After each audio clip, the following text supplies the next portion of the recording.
at the end. Okay. All right. We will start this podcast in 3, 2, 1.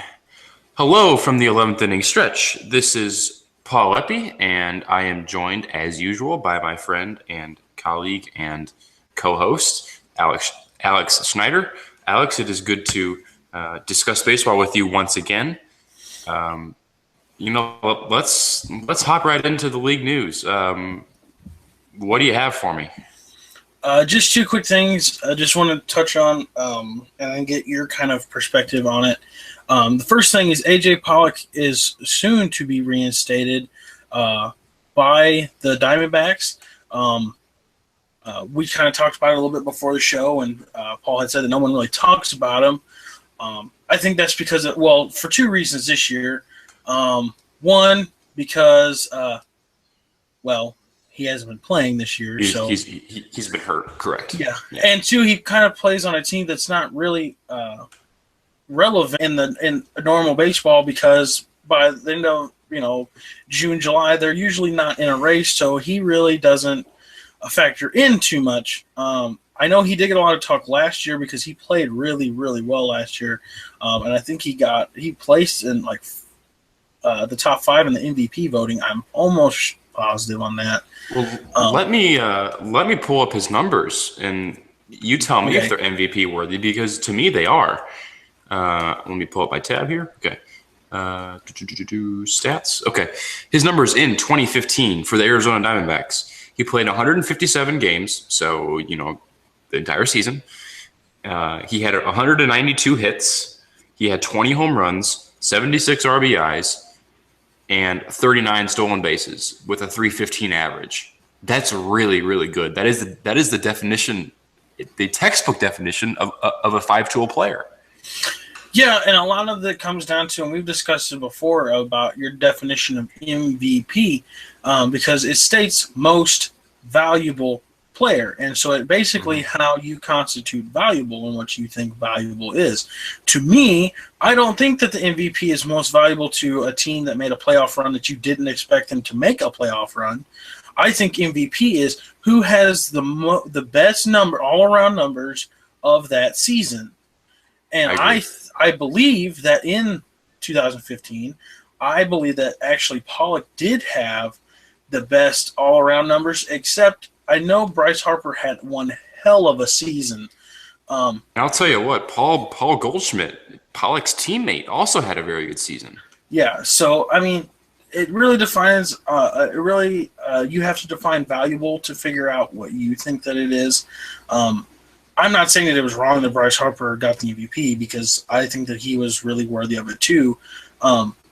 He did really, really well. But like I said before, he is actually on his way to return to the Diamondbacks. Not that it makes any difference, because they're basically out of it anyway. The second thing, if you ever have a chance to go watch him, because he is a very fun player to watch. And I can't speak to his defense. I haven't watched enough of him to see him play defense, but I have watched him a little bit on offense, and he is very fun to watch. But anyway, Alex, continue. I completely agree. I think that his offense, I think he's a plus defender, I believe, as well. So the second thing, real quick, is as I've stated before in a couple other videos that we've done, my favorite team obviously is the St. Louis Cardinals, and will always be that. But my second favorite team, and one that I still follow very, very closely, is the Boston Red Sox. Don't ask me why. I just like the Red Sox. But I get all of their news, and they talked about Clay Buchholz. And it said that they're talking about picking up his option. And I read that part, and I go, well, why would you do that? He hasn't really done anything for you. He's like 5-9 this year. So I kind of, whatever. So I kept reading, and it said that they were going to pick up his option to discuss maybe trade options for him next season. Now, I can say personally, I've never seen a team pick up an option in hopes of trading somebody because if you don't trade him, then that's money that you have to keep. So I've never seen that done before. So No, it's I just want to get your opinion on that one, Paul. Sorry about that. I was just sorry. The Cardinal game's on, and I'm watching that and trying to talk. You're fine. No, you're good. Personally, I don't give a rat's ass about Clay Buchholz. I, with all due respect to him, I don't think he's a good pitcher. I think when he first came up in the league, 8 years ago now, maybe? I thought he was incredibly overrated. I still think he is somewhat overrated. I don't care about him, to be honest with you, and I don't want him on the Cardinals because I don't think he would add anything to our pitching staff. Anyway, it's very intriguing what the Red Sox could possibly do because I don't think anybody's heard of this notion before of picking up a guy's option with intent to trade him. Because every other time I've heard this with a team, intending to pick up an option, it's about keeping him. Of course, I mean that's what the option is there for. But I think they are onto something. Last offseason we saw Jason Hayward get that double opt out, and that was sort of viewed as a whole new thing when it comes to having players sign with your team with big contracts. I think this offseason it could be the trend of picking up a player's option and then shipping him off either that offseason or earlier on in the season.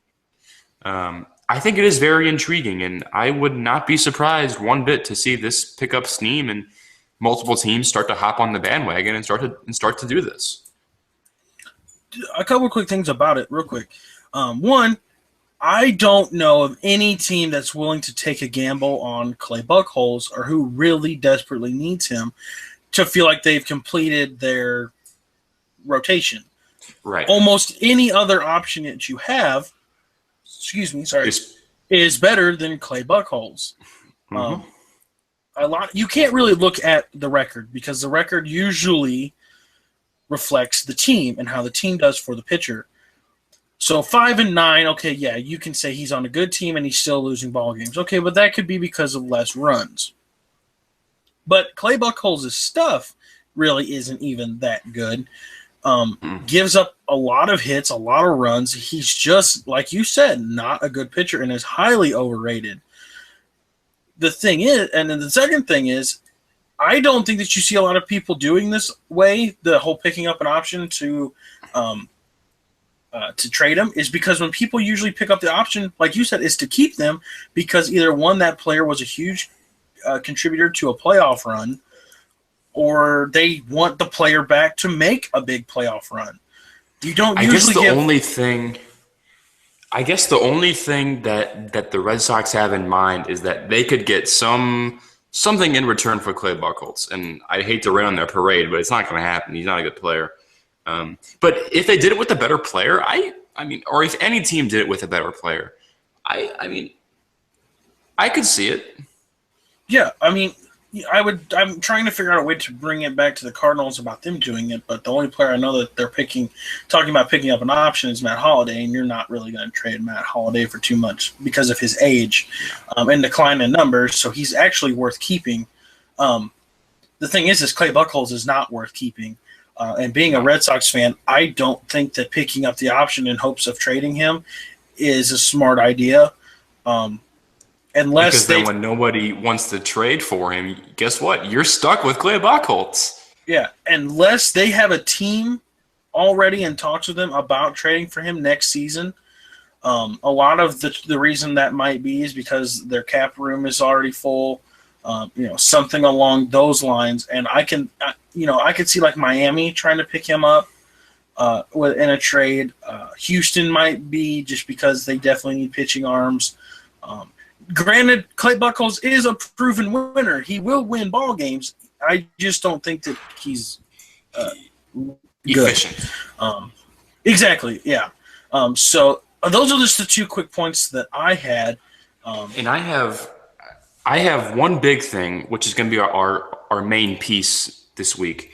But I just thought of this. It's brief Cardinal news, and by the time we address it on Sunday, it's going to be old news. So I want to just talk about it real quickly now. Lance Lynn in his rehab efforts and him trying to come back. Well, I'm sorry, I didn't hear that. I apologize. Did you have you heard Lance Lynn? You know his rehab efforts. He's trying to come back. Yeah, I saw that he. What was it? 3 innings or something the other day? 5 innings? Something like that? Here's my question to you. Both he and Mike Matheny have said that it's highly unlikely that Lance Lynn is going to come back this season. So my question to you is, why is he rehabbing? To me, it makes zero sense because he's coming off of Tommy John surgery, and you don't rehab during the season with the intent to come back next season.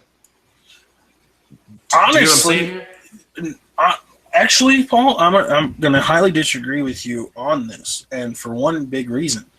Why take the risk? Here's the thing. A lot of the problem when people have Tommy John surgery and they wait to do rehab over the offseason is they don't have a regular spring training.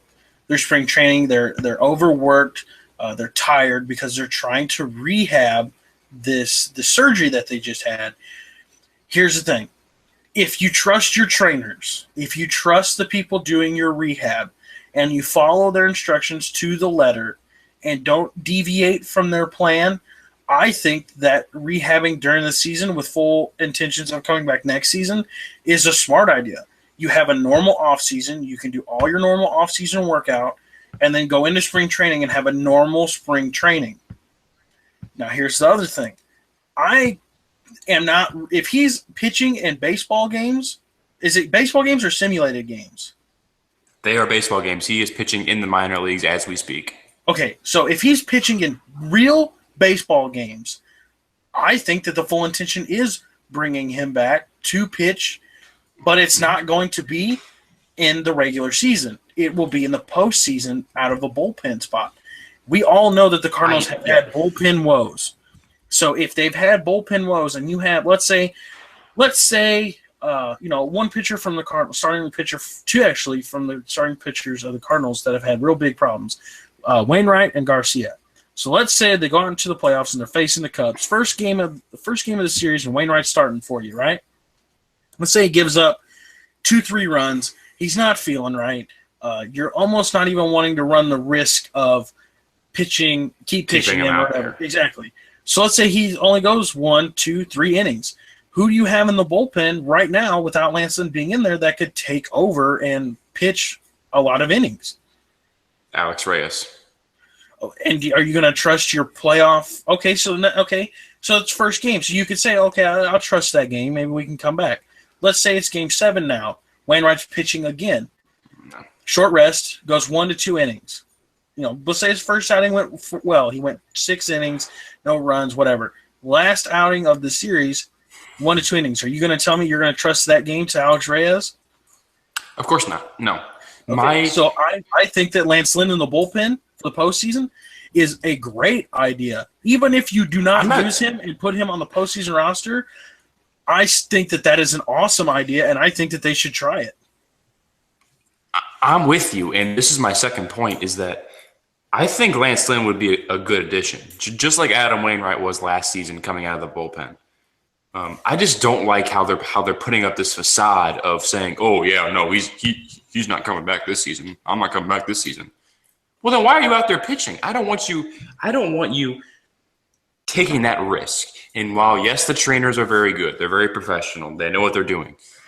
You don't know what's going to happen with an arm that's undergone Tommy John. Everybody reacts to it differently. I just feel like he can come back and have a normal spring training next season, have a normal winter workout schedule, and not have to throw all these rehab innings. Because if you don't want him coming back this season, don't have him pitch and don't have him take the risk. Okay, just real quick.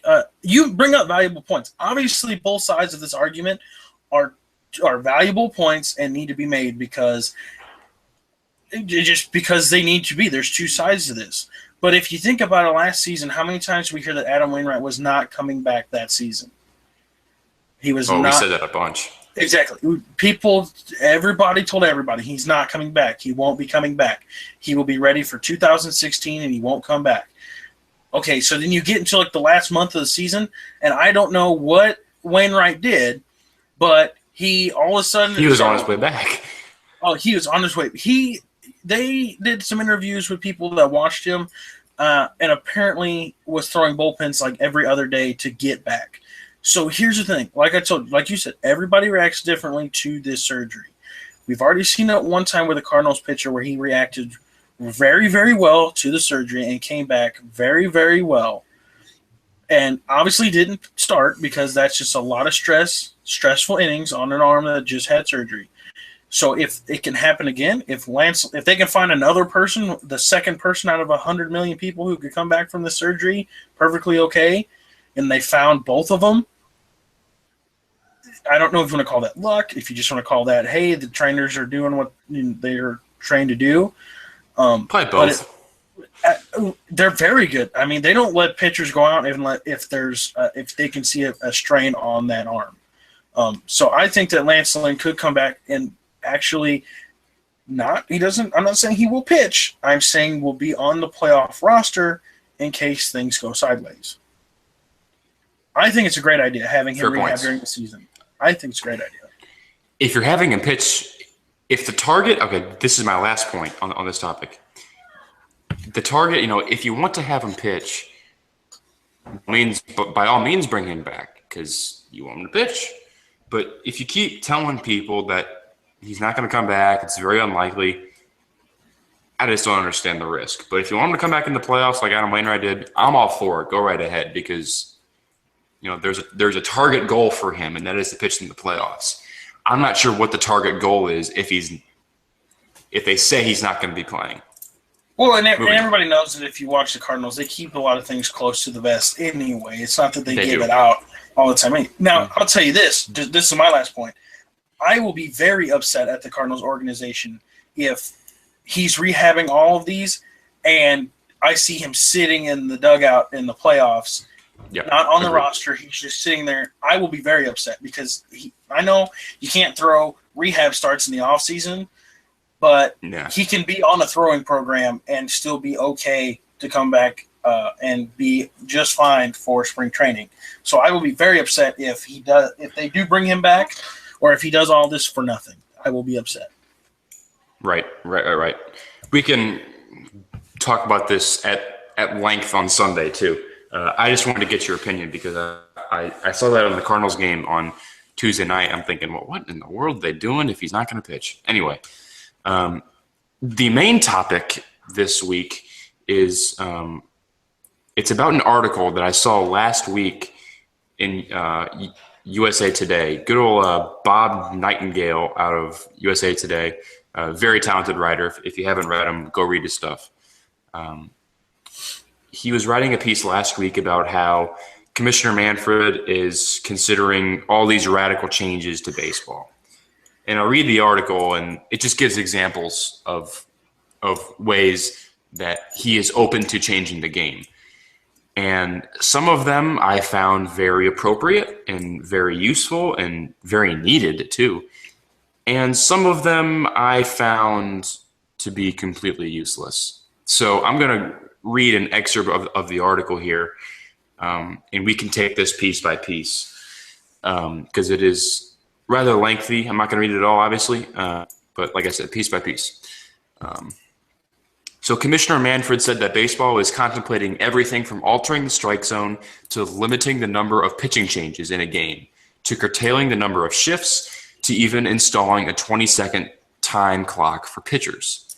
If these are implemented, it would lead to perhaps the biggest change since the number of balls in an at-bat was reduced to 4 in 1889. So, Alex, I'm just going to go through. Do you think altering the strike zone is necessary? Because I don't, personally. No, because it doesn't matter where you put the strike zone at. Players are going to know where the balls are at, and just because you alter the strike zone doesn't mean that the pitchers are going to throw it there. And unless you have computer umpires, the umpire is always going to be wrong, and it's always up to human discretion. I mean, they say that the strike zone is from the hollow beneath the knee to the letters on the jersey, but we all know that's not the case. No, it's like from your belt to like knee, so it's super small already. Anyway, I'm just going to leave it as no. I don't think it's going to fix your game. Okay, number 2, and this one's probably the most ridiculous to me. Should they limit the number of pitching changes? No. Why? Okay. Absolutely not. Yeah. You're the commissioner. Okay. You're the commissioner of baseball. You're going to limit teams from using their relief pitchers, which could entail them losing ball games. So you're intentionally making teams lose ball games because if they throw one reliever who's not feeling right and gives up a whole bunch of runs, you're going to make him stay out there because they've already seen their limit. No, that is stupid, and I think it's the dumbest thing that he could say out loud. Like, why? I don't even know how you could think of that and think that that's a legitimate idea. I completely agree, and I think you're penalizing teams like the Royals or the Nationals or the Yankees when they had Chapman and Miller. The Cardinals, whose pitchers don't go very far. The Cardinals? I mean, if you have, Alex Reyes 8 or pitch the 8th inning and then pitch the 9th, and now all of a sudden you're saying, they can't come in. What's the point of having any bullpen? Come on.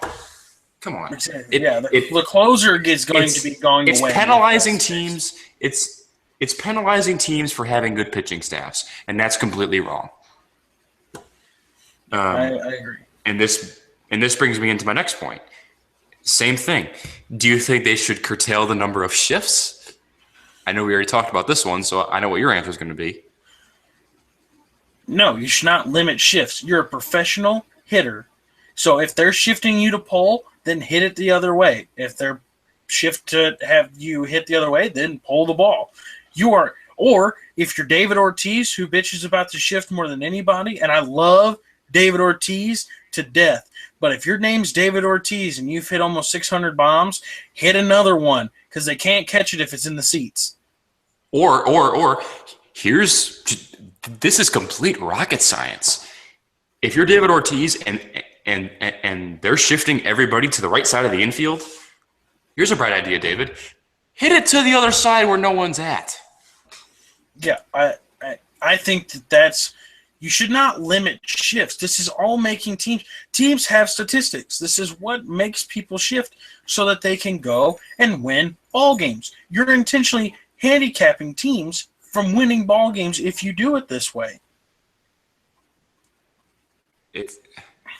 I like Commissioner Manfred, but this article I do too. Is making me think very, very hard about. Yeah, like you said, some of the ideas are awesome, and I think yes, they should be implemented. But these last two are stupid.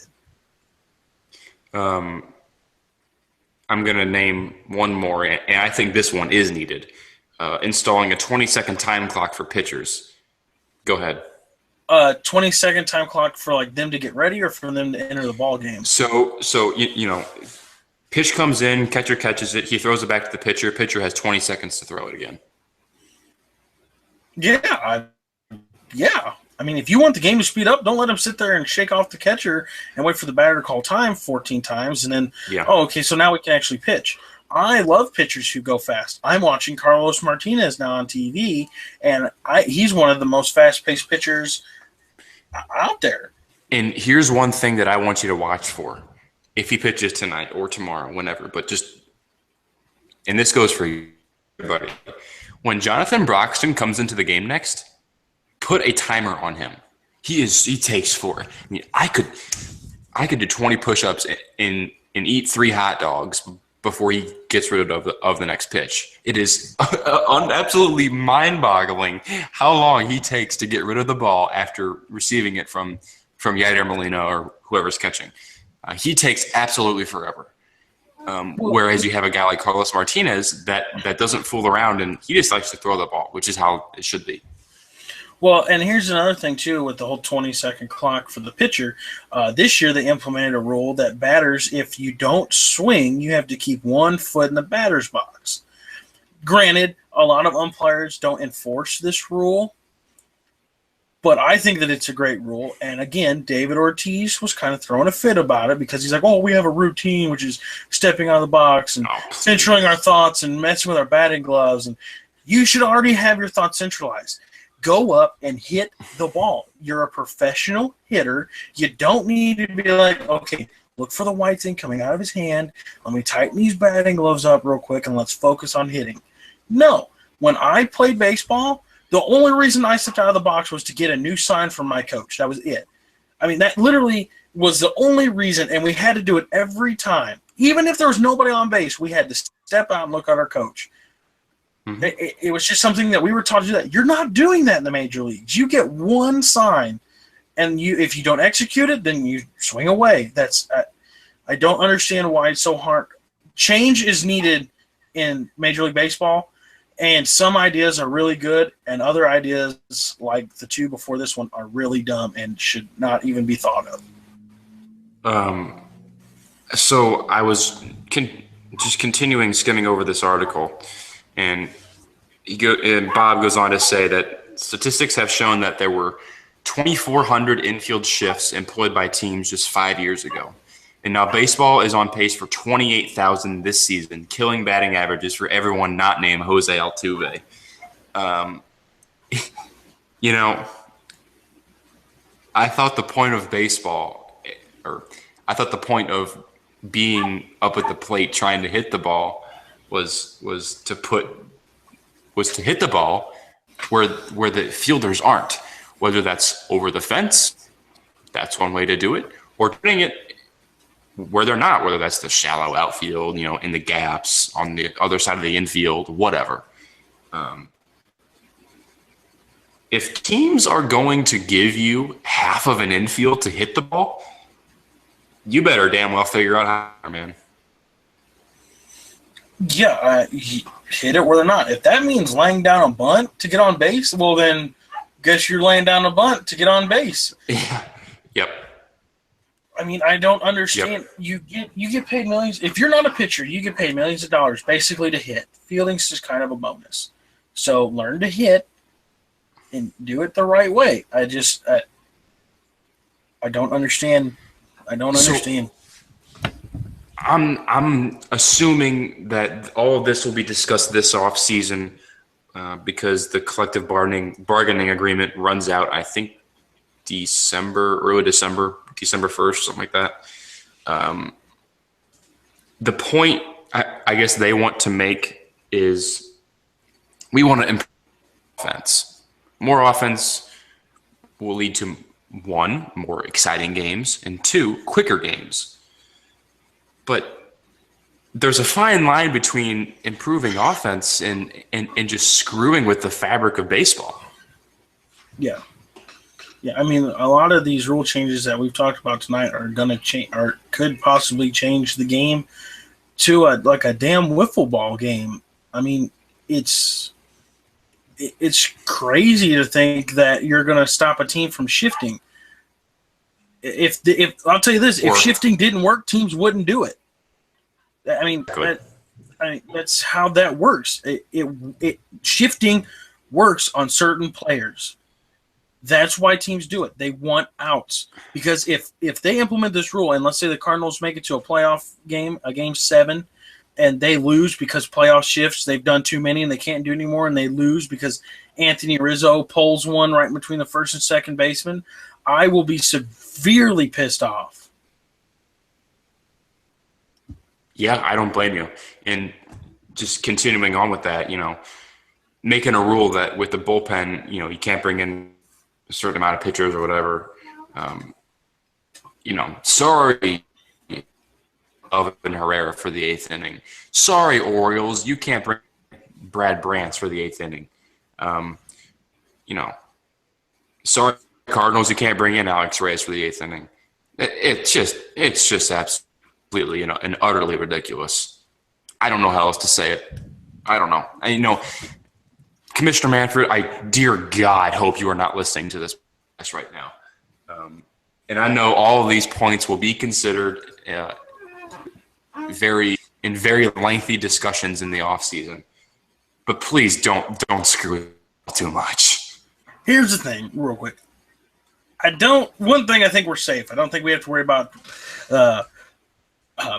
Manfred watching our little podcast here on YouTube. So I think we're going to be safe from that. But if he does, and God, if the information doesn't get portrayed through us and it goes through somebody else, if somebody in that meeting is going to have a brain, you need to tell him you can't limit shifts and you can't limit arms from the bullpen. Matter of fact, he should have. Somebody should have smacked him because he was dreaming, or whenever he thought of these rules. So, Commissioner Manfred, if you're watching this, which I don't think that you are, if you're going to listen to anybody, listen to the two knuckleheads doing this show, because if you've messed with that, you're going to be making a lot of fans angry. Agreed. I have nothing else to talk about. I think that we kind of hit all these points, and I'm sure we'll hit on them again on Sunday, on some of them, about how they can affect the Cardinals. Speaking of which, I know that this post probably won't be out till tomorrow morning, but the Cardinal game is on. I'm watching it currently right now. They are winning 2-1 in the bottom of the fourth, and they do play tomorrow. If they win tonight, the series is tied 1-1 going into tomorrow's game. So this is a huge, huge series for the St. Louis Cardinals. So if you can watch any part of it, that you can. But other than that, I have nothing else to say. It looks like Paul's done as well. I'm beat. School's kicking my ass. So I'm going to be going to bed here shortly. So thank you guys for tuning in. I appreciate it very much. And for Paul Epi, my name is Alex Schneider. This has been the 11 Inning Stretch. Thank you guys very much. Have a good night.